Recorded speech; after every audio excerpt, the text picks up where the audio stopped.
शेट late झाला. मग मी तुला बोललो होतो ना मला बाहेर जायचंय. कपडे पण नाही काढून ठेवलेच. जाऊ दे, कंटाळला मी जातच नाही.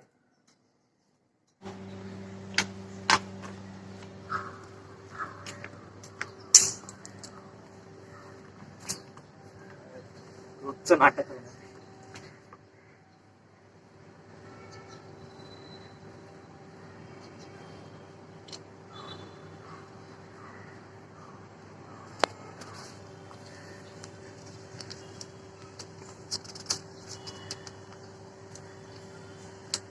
सिद्धार्थ लेटर वाटते कोणाला तरी.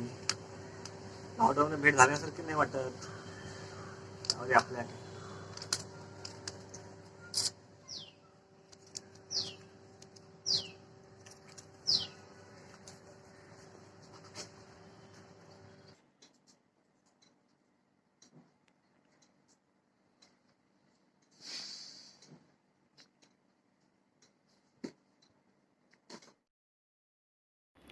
अरे यार, विसरलोच. हे पत्र मला काहीतरी वेगळे लिहून पाठवायचे. कोण मदत करेल मला आता? अरे मंगला तर विसरत होतो.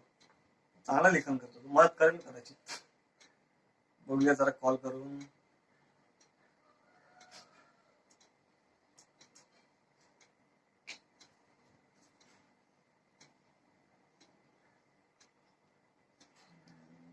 हॅलो, आज बाई चक्क तुला माझी आठवण. अरे आठवण तर नेहमीच असते, पण आज एक महत्त्वाचं काम आहे तुझ्याकडे. काय रे?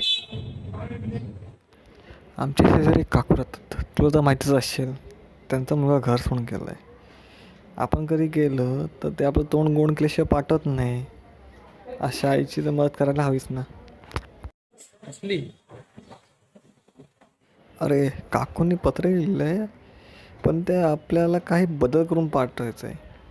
तर तो लिहू शकशील का? मी कधी पत्र तर नाही लिहिलंय, पण प्रयत्न नक्की करू शकतो. आणि हो, ते पत्र पोस्टात आठवणीने टाक. हो बाई, पाठवतो सर्व नीट. टेन्शन नको घेऊ.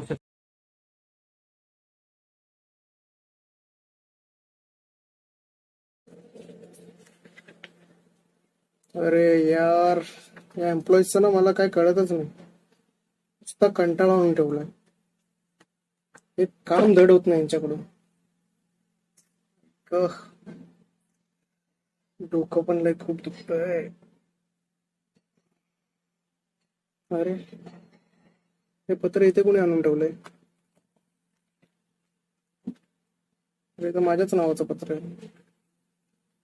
वाचून बघतो नक्की कोणी पाठवलंय.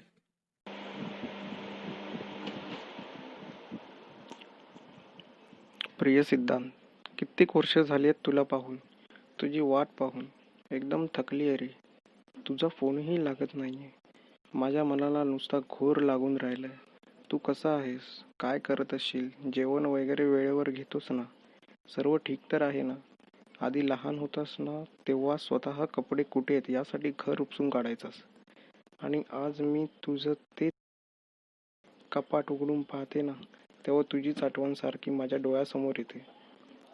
तेव्हा असं वाटू लागतं की तू इथेच आहेस. तुला माहिती आहे, जेव्हा तुला बाबा ओरडायचे तेव्हा तू एका कोपऱ्यात बसायचास आणि भिंतीवर काही ना काही बाबांच्या रागाने नक्कल करणारे चित्र काढून ठेवायचास.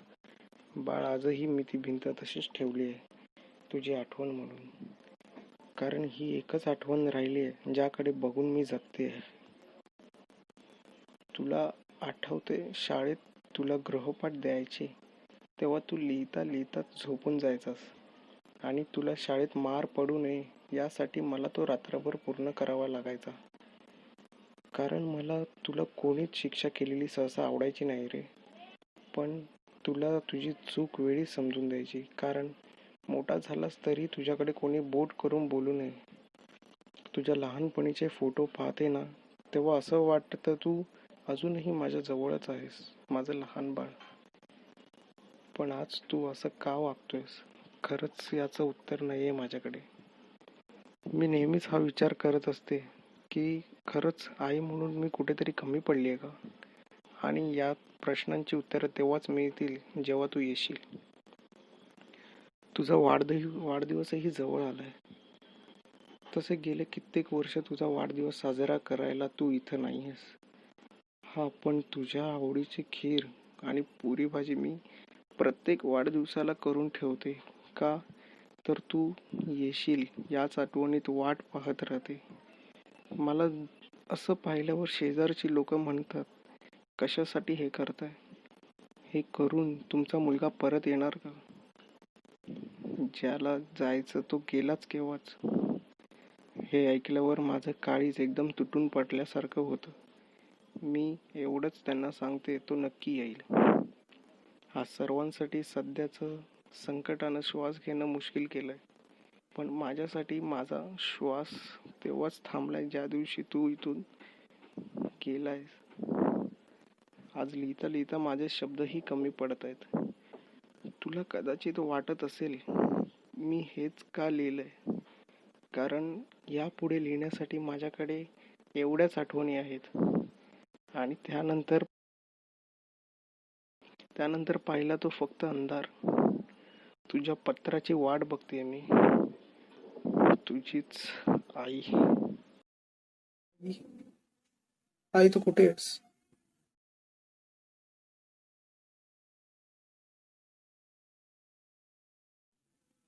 आई खरंच चुकलो का मी? तुला आणि तुझ्या प्रेमाला ओळखायला चुकलो. मी कधी विचारच केला नाही की तू कशी राहत असशील. तुझ्या त्या ममतेच्या हाकेला कानी येऊनही मी इग्नोर करत गेलो ना. पैसे कमवण्याच्या नादात पैशाचाच माया प्रेम सर्व शोधू लागलो. घरातून गेलो तेव्हा हाच विचार करून गेलो की जगातील सर्व प्रकाश मला पुकारतोय, मला जवळ बोलावतोय. पण खऱ्या आयुष्याचं जग समोर असताना अंधारात वाद गेलो. मी जेव्हा माझ्या मित्रांना त्यांच्या आईजवळ पाहायचो ना, तेव्हा मला जरा देखील भरून येत नव्हतं. अगदी दगडापेक्षाही काळ्या मनाचा झालो होतो मी. द्वेष करत होतो. आणि मी जेव्हा मित्रांना बोलायचो, हा काय वेळ वाया घालवताय,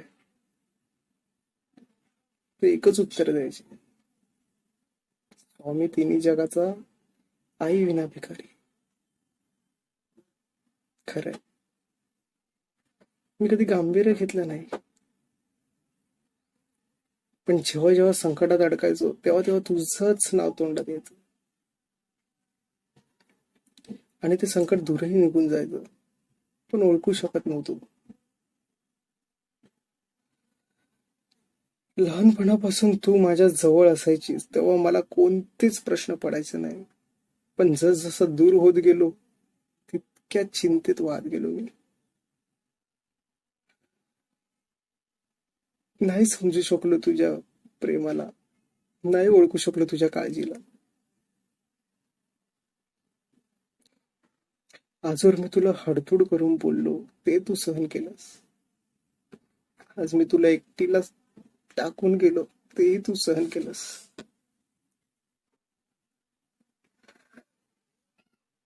पण आज नाही, आज तुला शिक्षा द्यायलाच हवीस.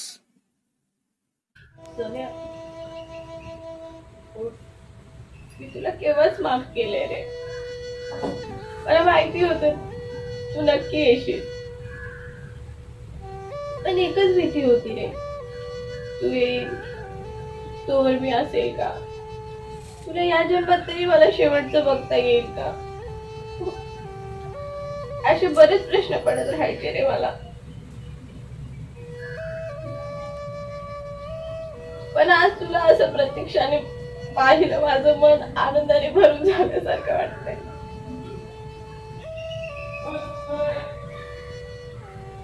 मला माहितीये तू मला खूप वाट पाहायला लावली, हे तितकेच खरं आहे. पण या आईची हाक इतक्या वर्षांनी का होईना रे तुझ्यापर्यंत पोहोचली, ही खूप गोष्ट आहे. परमेश्वर, आईची हाक ऐकलीस रे तू. माझ्या पोराला माझ्या जवळ पाठवलेस रे तू. तुझी कशी आभार मानू मला कळतच नाही रे. आणि खूप आभारावरून आठवलं, सिद्धांत तू इथे नव्हतास ना तेव्हा तुझ्या शाळेतल्या मित्रांनी खूप मदत केली. हे पत्र देखील मी तुझ्यापर्यंत त्यांच्यापुढेच पोहोचू शकले. खरंच गेल्या जन्मात काहीतरी पुण्य घडलं असेल की आज तू नसताना देखील इतके चांगले माणसं माझ्या आदरासाठी देवाने माझ्यासाठी पाठवली. तुम्हाला कधी सोडून तर नाही जाणार ना रे. नाही, कधीच नाही. आयुष्यात काही गोष्टी आणि काही प्रसंग घडतच असतात, पण ते घडतात त्यामागेही कारण असतात. परीक्षेला बसण्याआधी जसं आपल्या मनात प्रश्नांचं जाळं पडत असतं, तसंच रिअल लाईफमध्ये जगतानाही तसंच काहीतरी होत असतं. आजही तसंच काहीतरी घडलंय का माहीत नाही. बरंचसं काही सांगून गेलंय आणि पटलंही. कारण आयुष्यातले काही निर्णय आपल्याकडून चुकतातही. आयुष्यात पैसा, इज्जत काही काळापर्यंत साथ देते. जेव्हा आपण आपल्या हक्काच्या माणसांना दूर करू पाहतो तेव्हा परीक्षा आपलीच चालू असते. फक्त ती वेळेत ओळखण्याची गरज असते. आणि आपल्या आयुष्यातली सर्वात जवळची व्यक्ती म्हणजे आई. तिच्यापासून दूर राहणं जणू आयुष्यातला आपल्या काळजालाच गाव देणं. आज आईपासून दूर गेलेल्या लेकराला गरज होती ती समंजसपणे वागण्याची. पण म्हणतात ना, खऱ्या आयुष्यात माणूस चुकतोच, तर चुकल्यावरही कधी ना कधी सावरतोच. आज त्या आईने खूप वाट बघितली. इतके वर्ष तिने आयुष्य दुःखात काढले, पण तिची माया देवालाही कळतेच. आणि कधी ना कधी काहीतरी असं घडतं की ज्यावेळी त्या व्यक्तीला त्याच्या घोर चुकीची जाणीव अंतःकरणातून होते.